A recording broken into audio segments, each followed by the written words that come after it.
नमस्कार, जोहार। आप देख रहे हैं डॉक्टर जेपीएससी। और आज हम जेएसएससी फील्ड वर्कर और एक्साइज कांस्टेबल का पेपर 2 हिंदी का जो है चैप्टर 7 पढ़ेंगे, स्वयं प्रकाश का नेताजी का चश्मा। और नेताजी का चश्मा का कहानी पढ़ने से पहले नेताजी के चश्मा के लेखक स्वयं प्रकाश को जानना जरूरी है। और इनके आज जीवन परिचय को जानेंगे और इसके बाद फिर हम कहानी की तरफ आगे बढ़ेंगे। स्वयं प्रकाश का जो है जन्म सन 1947 में इंदौर में हुआ।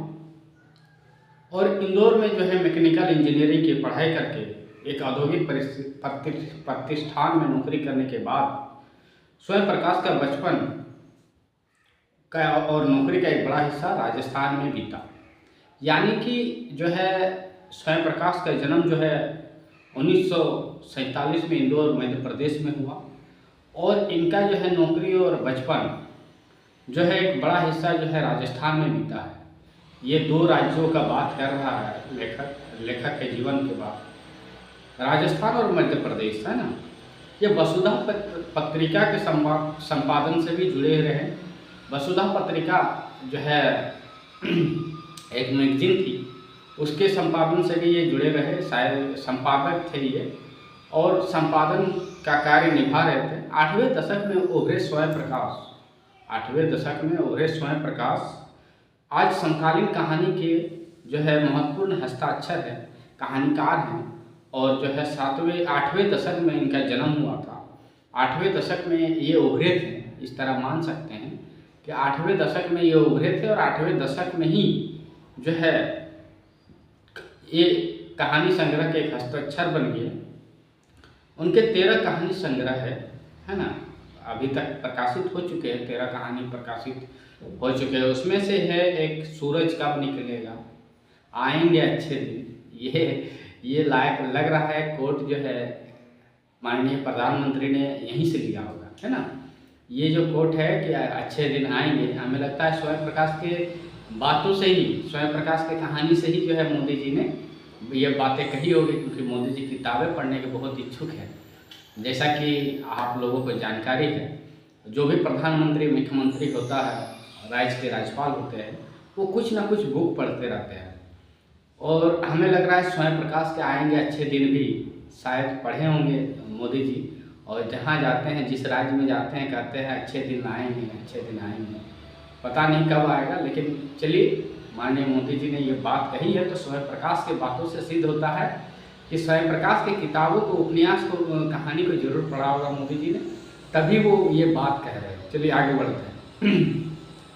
और फिर आदमी जात का आदमी, और फिर जो है संधान, ये जो है मुख्य कहानी संग्रह है। और जो है इसके बाद जो है उपन्यास में जो है ईंधन और विनय, है ना, ये इनका प्रमुख उपन्यास है। उपन्यास अलग होता है, कहानी अलग होता है, नाटक अलग होता है। तो इसलिए आप कन्फ्यूज़न में ना रहें कि सर बता रहे हैं कि ये उपन्यास है या कहानी है। कहानी अलग होता है, नाटक अलग होता है, और जो है आपका उपन्यास अलग होता है। उपन्यास में आप जैसे कि गोदान पढ़ेंगे, महिला अचल पढ़ेंगे, राग दरबारी पढ़ेंगे, ये उपन्यास है। नाटक पढ़ेंगे तो नाटक में जैसे कि क्या बोलते हैं, मधुआ, सॉरी वो तो कहानी में आपका आता है। तो नाटक में जो है भारतेंदु हरिश्चंद्र का भारत एक दूरदर्शा, ये सब जो है नाटक में गिना जाता है। नाटक क्या है, नाटक का मंचन होता है। और नाटक के मंचन में क्या होता है, नाटक के मंचन में ये होता है कि जो है उसमें किया जाता है, एकदम भौतिक रूप दिखाया जाता है उसका। जो है लोग कल्पना जैसी करती है कि भारत देश का एक राजा होता है, फिर उसको मार दिया जाता है, वैसे ही आपको दिखाया जाता है। नाटक में वैसे ही बताया जाता है। नाटक जब आप पढ़ेंगे तो लगेगा कि आप सामने से नाटक देख रहे हैं। चलिए, और जो है इन्हें कई सम्मान भी मिला है। उन सम्मानों में अगर बात करेंगे तो बनमालिश पुरस्कार राजस्थान के सबसे प्रसिद्ध जो है, उसके बाद राजस्थान साहित्य अकेडमी पुरस्कार, उसके बाद जो है इनको शायद जो है और कई सम्मानें मिली है ना, साहित्य अकेडमी पुरस्कार। और जो है बहुत बड़े प्रसिद्ध कहानीकार रह चुके हैं। और इनका जो है निधन 2019 में हो गया। तो साथियों, 2019 में इनका निधन हो गया। मध्यवर्गीय जीवन के कुशल चितेरे मध्यवर्गीय जीवन के कुशल चितेरे स्वयं प्रकाश। कहानियों में वर्ग शोषण के विरुद्ध चेतना है ना, शोषण की विरुद्ध चेतना है। आज देश प्रेम का जो है झलकती है विशेषता इनकी कहानियों में, है ना। उसके बाद जो है भेदभाव के खिलाफ इनका प्रतिकार भी है, यानी कि विरोध भी करते हैं भेदभाव के खिलाफ। रोचक किस्सागोई शैली में लिखी गई यह कहानियाँ हिंदी की वाचिक परंपरा को समृद्ध करती है। किस परंपरा को? हिंदी की वाचिक परंपरा को इनकी कहानियाँ समृद्ध करती है। ये चीज़ आपको याद रखना है। चलिए, स्वयं प्रकाश को हमने काफ़ी जाना और इनके जीवन को आप याद रखेंगे कि 1947 में इंदौर में इनका जन्म हुआ और जो है मैकेनिकल इंजीनियर की पढ़ाई करके राजस्थान में नौकरी की और जीवन का एक बड़ा हिस्सा जो है राजस्थान में गुजरा और इसीलिए इनको राजस्थान में साहित्य अकेडमी पुरस्कार मिला, राजस्थान साहित्य अकेडमी पुरस्कार। और फिर जो है आपका पहल सम्मान, बनमाली पुरस्कार, ये सब सम्मान जो है इनको प्राप्त हुआ। तो कहीं ना कहीं जो है स्वयं प्रकाश के कहानियों की वजह से ही मिला। 13 कहानी प्रकाशित हो चुका है, उसमें से आएंगे अच्छे दिन, उसके बाद जो है आपका सूरज कब निकलेगा, आदमी जात का आदमी, फिर जो है संधान, ये जो है प्रमुख कहानी है। और उपन्यास में इनका है ईंधन और विनय, है ना। उपन्यास में ईंधन और विनय जो है कहानी इनकी प्रसिद्ध कहानी है। ये चीज़ आपको याद रखना है। चलिए आगे बढ़ते हैं। अब है नेताजी का चश्मा, जिस कहानी का चर्चा करना है। नेताजी का चश्मा जो है एक शख्स थे, इसमें इर्द गिर्द 3 आदमी का घूमता है, एक पान वाला और एक जो है हवलदार साहब, जो हर 15 दिन में कंपनी के काम से जो है उस कस्बे से गुजरते थे, जिस कस्बे में एक लड़कियों का स्कूल होता था, एक लड़कों का स्कूल होता था, एक नगर पालिका ऑफिस होता था और एक जो है 2-4 दुकानें होती थी, वो कस्बा से गुजरते थे। तीसरा था कैप्टन। कैप्टन कौन था? कैप्टन जो नेताजी के चश्मा का डेली जो है नेताजी के मूर्ति पर चश्मे लगे हुए तो उसको चेंज करता था, क्योंकि खुद चश्मे वाला था, उसकी कोई दुकान नहीं थी, वो हाथों में चश्मा लेके घूमता था। जिसको वो फ्रेम चाहिए था वो फ्रेम उसको वहाँ से निकाल के दे देता। फिर उन कैप्टन को ऐसा लगता था कि बिना चश्मा का नेताजी ठीक नहीं लग रहा है, मतलब इतना देश प्रेम, है ना। तो उसी पर रिलेटेड ये कहानी है कि जो है जो देश प्रेम करता है, जो देश के जो है महापुरुषों के प्रति इतना सम्मान रखता है, उसकी इज्जत समाज नहीं करता है ना। उसी कहानी का जिक्र है और हवलदार साहब जो इसमें भावुक हो जाते हैं और कहानी बड़ी रोचक है। आइए जानते हैं। हवलदार साहब जो है हर 15वें दिन, हम जैसे कि बताएं आपको, हवलदार साहब हर 15वें दिन कंपनी के काम से कस्बे में गुजरते थे, है ना। कस्बा बहुत बड़ा तो नहीं था जिसे पक्का मकान कहा जा सके, वैसे कुछ ही, और जिसे बाजार में कुछ ही मकान था और कुछ ही जिसे बाजार कहा जा सके, वैसा ही एक बाजार था। कस्बे में एक लड़के का स्कूल, एक लड़कियों का स्कूल, एक सीमेंट का छोटा सा कारखाना, एक नगर पालिका, 2 ओपन एयर सिनेमा घर, यानी कि पर्दा लगाया जाता है। ये ऐसे होता है, दिखेगा आज के ज़माने में, अभी आप देखे नहीं होंगे, मेरे दादाजी बताते हैं, पर्दा लगा दिया आपका और ओपन में जो है लगा दिया जाता था, मतलब कि वो पर्दा ऐसे टांगा गया है ना, और वो दिखाया जाता था प्रोजेक्ट, जैसे आप अभी देख रहे हैं ना, तो वैसे वो लगा देता था, वहाँ मूवी चलती थी। तो 2 ओपन एयर सिनेमा घर, है ना, और एक नगर पालिका थी। इसमें जो है भाषा का प्रयोग जो है हमें लगता है कि बहुत ही ठेठ हिंदी का प्रयोग किया गया, इसलिए इसमें लिखा गया है एक ठो नगर पालिका थी, जैसे कि हिंदी में लोग बोलते हैं एक ठो नगर पालिका होगा, देखना आगे जाके। तो इसे ही कहानी देखिए कितना अच्छा स्वयं प्रकाश ने शब्दों का चयन किया, एकदम सरल हिंदी का जो है चयन यहाँ पर किया है, ताकि लोगों को समझ में आए, ताकि बच्चों को समझ में आए कि महापुरुषों का योगदान क्या है। इसको मतलब अंतरात्मा से जगाने के लिए स्वयं प्रकाश इतना अच्छी हिंदी में लिखते हैं कि जो भी बच्चे पढ़ते हैं, फिर वो पहले तो बहुत हंसी ठिठोली होती है, बहुत मन प्रसन्न रहता है, लेकिन आखिर में जब कहानी में जाएंगे तो आप भी उदास हो जाएंगे, हवलदार साहब की तरफ। नगर पालिका थी, नगर पालिका का काम क्या है? सड़क नाली बना देना, कभी कभी जो है टॉयलेट बना देती थी, कभी जो है कभी सम्मेलन कर देती थी, है ना। तो जो है नगर पालिका यही काम होता है। नगर पालिका ने एक दिन सोचा कि चौराहे जो है बाजार के मुख्य चौराहे पर एक मूर्ति लगा दिया जाए, है ना। और जो है सुभाष चंद्र बोस की प्रतिमा लगाने का जो है विचार किया है। सुभाष चंद्र बोस की जो है प्रतिमा के बारे में जो है यही कहानी है। और ये जो कहानी है सुभाष चंद्र बोस के प्रतिमा के बारे में है, बल्कि उसके एक छोटे से हिस्से के बारे में, है ना। पूरी बात तो अब पता नहीं, लेकिन जो है लगता है कि देश के अच्छे मूर्तिकारों की जानकारी नहीं होने और अच्छी मूर्ति की लागत अनुपात और जो है उपलब्ध बजट से कहीं बहुत ज़्यादा होने के कारण काफ़ी समय ऊहापोह और चिट्ठी, जैसे कि आप नगर पालिका में देखते हैं बजट कम रहता है, उसके बाद जैसे कि अवेयरनेस की कमी रहती है। जैसे झारखंड में बड़े बड़े मूर्तिकार हैं और मान लीजिए कि चास नगर निगम को जो है एक जो है चेक पोस्ट में एक महापुरुष की जो है प्रतिमा लगानी है। अब इनको तो पता है नहीं कि झारखंड में इतने बड़े मूर्तिकार हैं, नाम उनका मैं भूल रहा हूँ, बड़े बड़े चित्रकार हैं, तो उनको पता तो है नहीं। और हो सकता है ये भी एक कारण कि जितना बजट उनको एलोकेट किया गया है उससे ज़्यादा खर्चा आ रहा होगा। तो वो क्या करेंगे कि एक कोई स्कूल के ड्राइंग मास्टर को बुलाएंगे और बोलेंगे प्रतिमा का डिज़ाइन कीजिए और प्रतिमा को बनाएंगे। वही शायद यहाँ भी नेताजी के चश्मा, मैं रियल एग्जांपल दे रहा हूँ ताकि आपको समझ में आएगा, है ना। चलिए, और शायद ड्राइंग मास्टर ने कह दिया होगा कि 1 महीना में हम बना के पटक देंगे, है ना। आप देख लीजिएगा, जैसे कि लोग बोलते हैं आम भाषा में, गारंटी लेते हैं कि 1 महीने में हम मूर्ति बना के तैयार कर देंगे, आपके सामने पटक देंगे, है ना। तो यही चीज़ जो है नगर निगम को कोई विश्वास दिलाया होगा।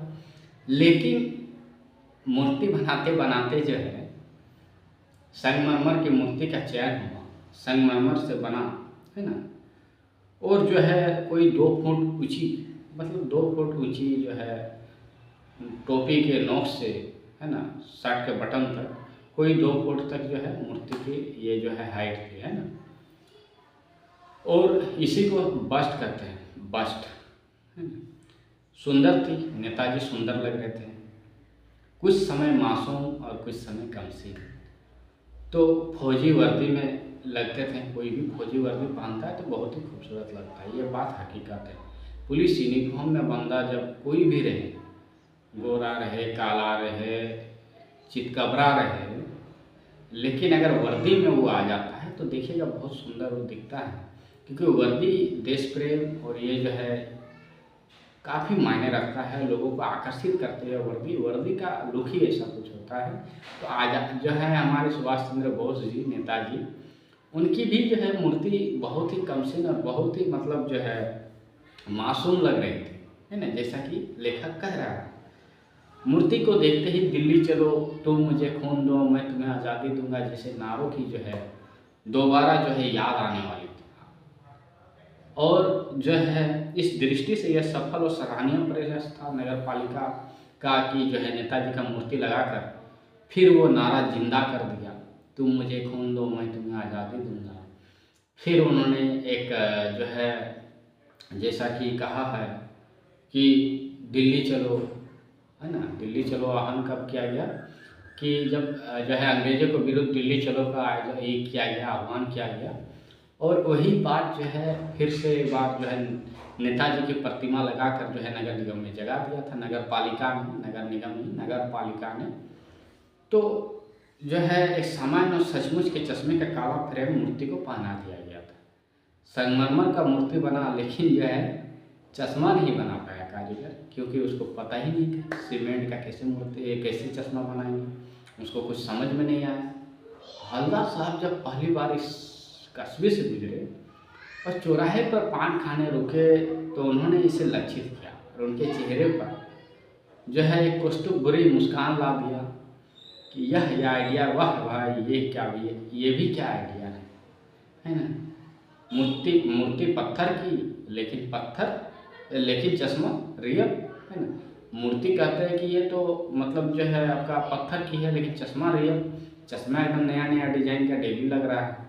अभी आगे में ही आएगा, अभी मैं आपको बता दे रहा हूँ। सार जो है कहानी का यही है, जीत कस्बा से एक दिन जो है छोड़कर आगे बढ़ गई, तब भी हवलदार साहब इस मूर्ति के बारे में सोचने लगे। हवलदार साहब कस्बे से गुजरते थे, अपने काम कंपनी के काम के सिलसिले से जीप से गुजरते थे, है ना।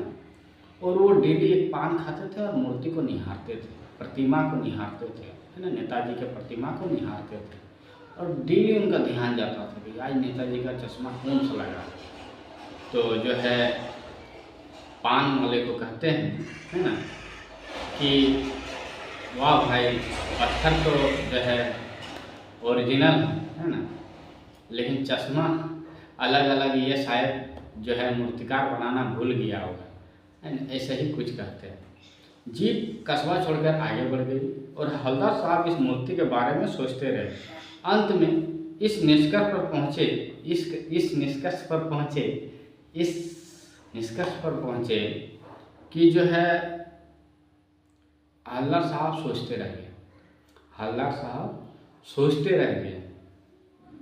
तो ध्यान से देखा तो पाया कि चश्मा दूसरा है ना, चश्मा दूसरा है। आज फिर नया चश्मा और दूसरा है। पहले मोटे फ्रेम वाला चोकर चश्मा था और तार का फ्रेम वाला चश्मा है, गोल वाला नहीं होता है तार का, वही। हवलदार साहब देख के चकित रह गए। हवलदार साहब कहने लगे, अरे यार आज तो नया चश्मा है ना। तो हवलदार साहब की आदत पड़ गई। हवलदार साहब की आदत पड़ गई हर बार कस्बे से जो है गुजरते समय चौराहे पर रुकना। हर समय गुजरते समय चौराहे पर रुकते थे वो, और जो है पान खाना और मूर्ति को निहारना जो है उनका आदत बन गई थी, है ना।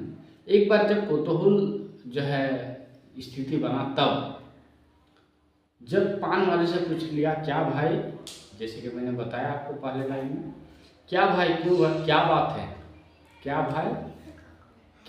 है कि यह तुम्हारे नेताजी का चश्मा हर रोज बदल जाता है। तो पान वाले के खुद के मुंह में पान ठूसा हुआ था, कत्था डाला हुआ था, आंखों ही आंख में हंसा और उनकी तोंद थिरकी, यानी कि तोंद वाला होगा। पान वाले दुकान वाले हमेशा जो है ज़्यादा ही थोड़ा सा जो है तोंद बाहर आती है, क्योंकि बैठ के ये तोंद बाहर आ जाती है। जो बात है रियल बात है ना। कोई भी दुकानदार बैठता है तो देखिएगा उसका टोन बड़ा रहेगा, कुछ रहे या नहीं रहे, टोन बड़ा रहेगा। तो पान वाले की टोन बड़ी थी, मुंह में पान था और जो है पानों के बीच कत्था डाले हुए रहते हैं। तो देखिएगा पान वाले जो हैं वो जो है हमेशा देखिएगा पान खाएंगे, जरूर खाएंगे। ये हम देख चुके हैं, जो भी पान वाला दुकान के हैं पान वो जरूर खाएंगे। पान वाले दुकानदार भी पान खाएंगे, ऐसा नहीं कि वो नहीं खाएंगे दूसरे को खिलाएंगे, है ना। वो एक काला मोटा और खुशमिजाज आदमी था, जैसा कि लेखक कह रहे हैं, काला नहीं लिखना था। इस शब्द का मैं एकदम मतलब विरोध करता हूँ। आज जो भी काला और गोरा का जो आप भेद देख रहे हैं, कहीं ना कहीं ये किताबें भी जो है इसका मुख्य कारण है। क्योंकि काला और जो है गोरा का जो ये डिफरेंस है, काला और गोरा के बीच जो ये बात है, ये कहीं ना कहीं इस किताबों से पढ़कर ही लोग ताना मारते हैं कि अरे वो काला का लूटा, है ना। तो ये ऐसे शब्दों का प्रयोग चयन करना शायद लेखक को नहीं करना चाहिए था। आज लोग भेदभाव का शिकार होते हैं और मुझे बहुत अफसोस होता है जब कोई रंग के आधार पर किसी के साथ भेदभाव होता है। और आप कहेंगे कि रंग के आधार पर भेदभाव नहीं होता है, बट सबसे ज़्यादा हिंदुस्तान में रंग के आधार पर भेदभाव होता है। अफ्रीका में लोग अभी नहीं कर रहे, लेकिन इंडिया में कर रहे हैं। आप देखेंगे कोई सोशल मीडिया में अगर कोई बेचारा सांवले रंग का है, कोई पोस्ट डाल दिया तो उसमें काला कलूटा कलिया कार्य कलवा ऐसे लोग पोस्ट करते हैं। बहुत ख़राब लगता है उसका। हम देखते हैं कभी कभी लोगों की मानसिकता को पढ़ते हैं, समय मिलता है तो जो है हवलदार साहब पूछते हैं पान वाले से। तो पान वाला कहता है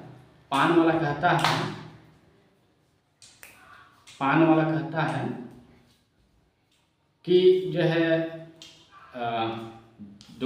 है आपके हवलदार साहब से कि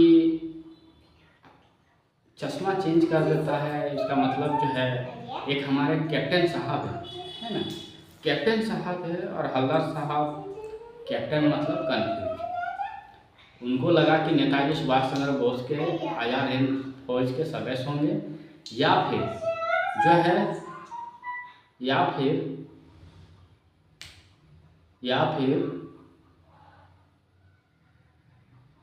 जो है आज़ाद हिंद फौज के सदस्य थे, या फिर जो है वो नेताजी के साथ रहे होंगे। कैप्टन मतलब कंफ्यूज। लेकिन जो वो चश्मे वाला था, है ना, जिसका नाम कैप्टन था, नेताजी के बगैर चश्मे वाली मूर्ति उसको बुरी लगती थी, बल्कि उसको आहत भी करती थी। नेताजी के अंदर इतना सम्मान था, नेताजी के प्रति इतना सम्मान था उस कैप्टन को, है ना, कैप्टन को। और छोटी सी दुकान में जो है नेताजी को असुविधा हो रही थी चश्मा बिना देखे, है ना, चश्मा बिना लगाए लगता था कि इनको असुविधा हो रही है, तो इसलिए वह अपनी छोटी सी दुकान में उपलब्ध गिने चुने फ्रेमों से एक फ्रेम लगा देता है। कौन? कैप्टन। कैप्टन जो है डेली चश्मा चेंज करता है ना। जब कोई ग्राहक आता था और उसे फ्रेम की मांग करता था, तो जैसा मूर्ति पर लगा है वैसे ही चश्मा जो है उसको पसंद आता था ग्राहक को, तो नेताजी का चश्मा उतारकर क्षमा मांगते हुए कि माफ़ कर देना नेताजी, इनको ये पसंद आ गया है, ये जो है चश्मा मैं इसको दे रहा हूँ, ऐसा कैप्टन शायद कहता होगा, है ना। ग्राहक को दे देता था, बाद में नेताजी को दूसरा फ्रेम लौटा देता था। जो चश्मा अभी जैसे कि मेरे पास अवेलेबल है, वो चश्मा पहना देते थे चश्मा। और फिर जो है नेताजी को वो देखते थे कैप्टन, अरे बहुत सुंदर लग रहा है ना। तो हवलदार साहब ने पान वाले से फिर पूछा कि नेताजी का ओरिजिनल चश्मा कहाँ है ना। पान वाला दूसरा पान मुंह में ठुसा हुआ था, है ना। दोपहर का समय था, दुकान पर भीड़ भाड़ अधिक नहीं था। वह फिर आंखों में हंसा। पान वाले के लिए जो है ये जो है हंसी का विषय हो सकता था, लेकिन हवलदार साहब के लिए चकित करने वाला विषय था। हवलदार साहब को जो है लग रहा था कि यार संगमरमर की मूर्ति, चश्मा रोज नया, आखिर बात क्या है। तो जो है मूर्तिकार के नीचे जो लिखा हुआ था मास्टर मोतीलाल, वाकई में जो है कस्बे का अध्यापक था, है ना, वाकई में कस्बे का अध्यापक था। बेचारे महीने भर में मूर्ति को बनाकर पटक देने का वादा किए होंगे, है ना, बना भी ली होगी। पत्थर में पारदर्शी चश्मा कैसे लगाएं ये शायद उनको नहीं आता होगा, है ना। कांच वाला होगा यह भी तय नहीं कर पाया। हवलदार साहब सोचते हैं मन ही मन, या पत्थरों का चश्मा अलग से जो है बनाना होता है, जो फिट किया वो निकल गया हो, है ना, ऐसे ये करते हैं।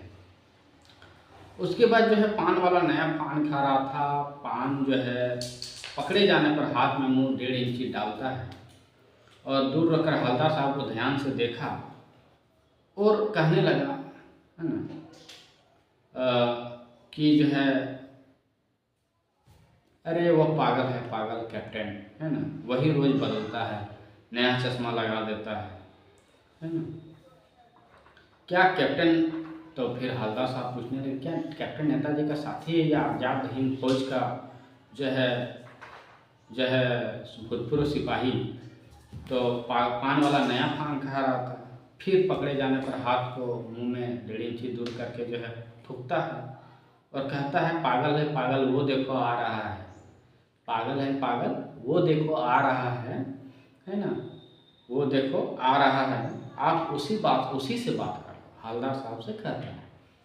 अब जो है फोटो कहीं उसका छपवा दो, ऐसा मजाक जो करते हैं ना लोग, तो जो है दुकानदार ने कहा, पान वाले दुकानदार ने, वो देखो आ रहा है, पागल वो, है ना, उसी से आप बात कर लो। मतलब वो इंटरेस्टेड नहीं है इस टॉपिक पर बात करने के लिए, इंटरेस्टेड नहीं था। हवलदार साहब को जानना था बहुत कुछ, लेकिन वो बताना नहीं चाह रहा था बहुत कुछ। यही जो है हवलदार साहब को मन ही मनों में कचोट रहा था।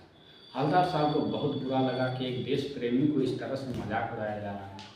उनको बहुत बुरा लगा, लेकिन हवलदार साहब तो हवलदार साहब थे, वो पान वाले से मुंह लगाना नहीं चाहते थे ज़्यादा, क्योंकि वो बात करने के लिए राजी ही नहीं था ज़्यादा, है ना। तो हवलदार साहब की वजह से जो है जीप वाला जो है मतलब कि देरी हो रहा था जीप वाले को, और कहा जो है बेचैन हो रहा था और कहने लगा हवलदार साहब जीप में बैठकर चलिए, है ना। तो जीप में बैठकर चल गए। 2 साल तक हवलदार साहब अपने काम के सिलसिले में उसी रास्ते से, उसी कस्बे से गुजरते थे और जो है नेताजी की मूर्ति के बदलते हुए चश्मे को देखते रहे। कभी गोल चश्मा, कभी चौकोर चश्मा, कभी मोटा फ्रेम वाला, कभी तार वाला, कभी बड़ी कांच वाला गोगो चश्मा, तो कभी काला चश्मा। उस धूल भरी यात्रा में हवलदार साहब कौतुक और प्रफुल्लता के साथ कुछ क्षण देने के लिए उनको मन बहुत ये होता था, प्रफुल्लित हो उठता था और डेली सोचते थे। फिर एक बार ऐसा हुआ कि मूर्ति के चेहरे पर कोई कैसा भी चश्मा नहीं था, मतलब कि कोई चश्मा नहीं था। हवलदार साहब एक दिन गुजर रहे थे, कोई चश्मा उनको नहीं दिखा। कोई चश्मा नहीं दिखा तो बहुत टेंशन में हवलदार साहब। अगली बार मूर्ति की आंखों में चश्मा नहीं था। हवलदार साहब ने पान खाया, पान वाले दुकान में रुका, पान वाले से धीरे से पूछा, क्यों भाई, आज क्या तुम्हारे नेताजी का चश्मा चोरी हो गया क्या? चश्मा नहीं है। तो जो है चश्मे वाले पान वाले ने कहा, है ना, सिर झुकाकर जो है नीचे ठोका और जो है सिर झुकाकर कहा कि पान में जो है कैप्टन मर गया, कैप्टन मर गया साहब, कैप्टन मर गया। आंखों में आंसू पोंछते हुए कहा, साहब कैप्टन मर गया। सोचिए, है ना, किसी का मृत्यु दुखद होती है तो हर कोई जो है गमगीन रहता है, चाहे कोई भी हो वो जो है गमगीन होकर ही बोलता है। ये बात सत्य पर आधारित है ना, ये पूरा सत्य पर आधारित जैसा लेखक ने कहा। तो पान वाले ने जो है कहा कि साहब कैप्टन मर गया। इतना ही बोलते कि हवलदार साहब चकित, है ना। हवलदार साहब बार बार सोचते हैं कि उस कौम का क्या होगा, उस कौम का क्या होगा जो अपने देश के खातिर घर गृहस्थी, जवानी, जिंदगी सब कुछ होम देने वाले पर दुनिया हंसती है। मैंने ये कहा था, ये जो है कहानी के शुरू में ही, कि देश के प्रति सब कुछ निछावर, जवानी, जिंदगी सब कुछ, लेकिन फिर भी दुनिया उन पर हंसती है ना। और जो है मौके ढूंढती है जो है उनको कोसने के लिए। दुखी हो गए, 15 दिन बाद फिर उसी रास्ते से गुजर रहे थे। घुसने से पहले ख्याल आया कि कस्बे की हृदय स्थली को सुभाष की प्रतिमा का अवश्य स्थापित होगी और जो है, लेकिन सुभाष के आंखों में चश्मा नहीं होगा, है ना, क्योंकि मास्टर बनाना भूल गया, है ना, मास्टर बनाना भूल गया और कैप्टन मर गया। तो हवलदार साहब सोचे कि आज रुकेंगे नहीं, है ना, आज पार हो जाएंगे, पान नहीं खाएंगे, मूर्ति के तरफ देखेंगे नहीं और जो है पान कहीं आगे खा लेंगे। लेकिन आदत से मजबूर मुख्य चौराहे पर आते ही मूर्ति के तरफ जो है हवलदार साहब देखने लगे। आदत से मजबूर थे, है ना, आदत से मजबूर थे, वो देखने लगे और जो है कहने लगे वो कि जो है कि आज देखेंगे नहीं, आज पान खाएंगे नहीं, कहीं आगे खाएंगे, है ना। लेकिन जैसे ही मुख्य चौराहे पर आए, आते ही मूर्ति की तरफ उनकी नज़र पड़ गई। कुछ ऐसा देखा कि चीखे, रुको। हवलदार साहब चीखे कि रोको। जीप वाले को कहा, जीप स्पीड में थी, ड्राइवर ने जोर से ब्रेक मारा। रास्ते चलते लोग देखने लगे, रास्ते जो देखते हैं लोग कि अचानक ही गाड़ी रुकी क्यों। जीप रुकते ही हवलदार साहब जीप में कूदकर तेज कदमों से मूर्ति की ओर आगे बढ़े और ठीक सामने जाकर अटेंशन में खड़े हो गए, है ना, जैसे कि खड़े होते हैं। मूर्ति की आंखों पर सरकंडे से बना छोटा सा चश्मा रखा हुआ था। मूर्ति की आंखों में सरकंडे में बने चश्मा रखा हुआ था, जैसे छोटे बच्चे बना लेते हैं, है ना। हवलदार साहब भावुक हो जाते हैं और इतनी सी बात पर उनकी आंखें भर आती हैं। आंखें भर आती हैं इसलिए कि देश प्रेम के प्रति, जवानी, जिंदगी सब कुछ निछावर कर देने के बाद भी दुनिया हंसती है। और आज वो कैप्टन मर गया, आज नेताजी की आंखों में चश्मा लगाने वाला कोई नहीं। इस बात को सोचकर हवलदार साहब आंखों को भिगो दिए और हवलदार साहब जो है ज़ोर से जीप को रोकने का और चीख कर जो है अटेंशन में खड़े हो गए, जैसे कि हम लोग नेशनल एंथम में अटेंशन में खड़े हो जाते हैं। आप देखेंगे आर्मी में, पुलिस में अटेंशन में खड़े होते हैं, वैसे ही हवलदार साहब खड़े हो जाते हैं। इस कहानी का जो है मुख्य जो है उद्देश्य क्या है? इस कहानी का जो है उद्देश्य था कि जो है देश बनता है तो उसमें बनने वाले सभी नदियों का, सभी मनुष्यों का, पहाड़ का, पेड़ पौधों का, पशु पक्षी और इनमें सबसे प्रेम करने वाला और इनकी समृद्धि में जो है प्रयास करने का नाम ही देशभक्ति है। देशभक्ति, देशभक्त कौन था? देशभक्त था कैप्टन, जो रोज नया चश्मा जो है नेताजी की आंखों में लगा देता था। रोज उसको जो है लगाना अच्छा लगता था, नहीं नेताजी ये चश्मा में आज अच्छे लगेंगे, है ना। जैसे कि कोई डिमांड कर दिया चश्मा का, क्योंकि बेचारा वो फेरी वाला चश्मेदार था, उसका कोई तो दुकान थी नहीं, वो कोई डिमांड कर देता था, नेताजी देख रहे हैं चश्मा पहने वही चश्मा लेना है, तो वैसे ही फ्रेम ला के दे देते थे। फिर जो है क्षमा मांगते थे कैप्टन कि नेताजी माफ़ करना, चश्मा तो खोल रहे हैं लेकिन ये चश्मा जो है उसको पसंद आई है ग्राहक को, मैं नया चश्मा आपको दे रहा हूँ। शायद ऐसे सोचते होंगे। हवलदार साहब यही बात कह रहे थे कि कैप्टन साहब शायद कैप्टन यही करता हो, और कैप्टन जो है चश्मा डेली लगा देता था नया। लेकिन जब कैप्टन मर गया, कैप्टन जब शहीद हो गया, शहीद कहते हैं तो देशभक्त होते हैं वो कभी मरते नहीं हैं, शहीद कहलाते हैं, है ना। वो जो है मर गया बेचारा, है ना। तो देखिए विडंबना, देखिए दुर्भाग्य, देखिए कैप्टन का जो है चश्मा नहीं रहा और नेताजी की आंखों में किसी ने सरकंडे से बना चश्मा, जैसे कि बच्चे बना लेते वैसे ही चश्मा लगा था। और जैसे ही देखते हैं ये हवलदार साहब, देखते ही अपने आप को रोक नहीं पाते हैं और वो भावुक हो जाते हैं, रोने लगते हैं। ये देशभक्ति जो है का जिक्र होता है। नेताजी का चश्मा स्वयं प्रकाश ने बहुत ही अच्छी कहानी लिखी है। इसमें रियली में आप अगर पढ़ेंगे जो कहानी, आपके आंखों में आंसू आ जाएंगे, इतनी मतलब जबरदस्त कहानी है। अगर आप देश से प्रेम करते हैं, देश प्रेम मतलब ये नहीं कि सिर्फ बॉर्डर में जाकर इसकी जो है लड़ाई लड़ना दूसरे से देशों से। देश से प्यार मतलब, देश से प्रेम मतलब, देशभक्ति मतलब यहाँ के पशु पक्षी, पेड़ पौधे, पर्यावरण जो है, यहाँ के सार्वजनिक संपत्ति, चाहे वो जो है इनके पहाड़, नदी, नाले, इससे प्रेम होता है, ये भी देशभक्ति है। इसको बचाना है, ये भी देशभक्ति है ना, क्योंकि इससे ही देश समृद्ध होती है, इसी से हमारा देश बनता है, इसी से हमारा अच्छा लगता है देश, है ना। नेताजी का चश्मा कहानी जो है कैप्टन चश्मे वाले के माध्यम से देश के करोड़ों नागरिकों को के योगदानों को रेखांकित कर दी है। नेताजी के चश्मे के माध्यम से स्वयं प्रकाश जो है कहानी में देश के करोड़ों नागरिकों को जो है देश के जो है देश में उनके योगदान को रेखांकित करती है, और जो है इस देश के निर्माण में अपने अपने तरफ से जो भी सहयोग करते हैं, कहानी यह करती है बड़े ही नहीं, इसमें बच्चे भी शामिल होते हैं।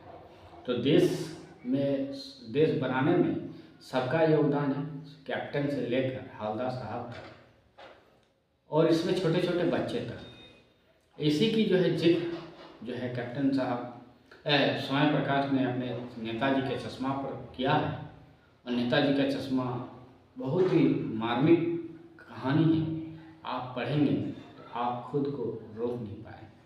हवलदार साहब जिस तरह से आखिर में रोए, वैसे ही आप भी रोए।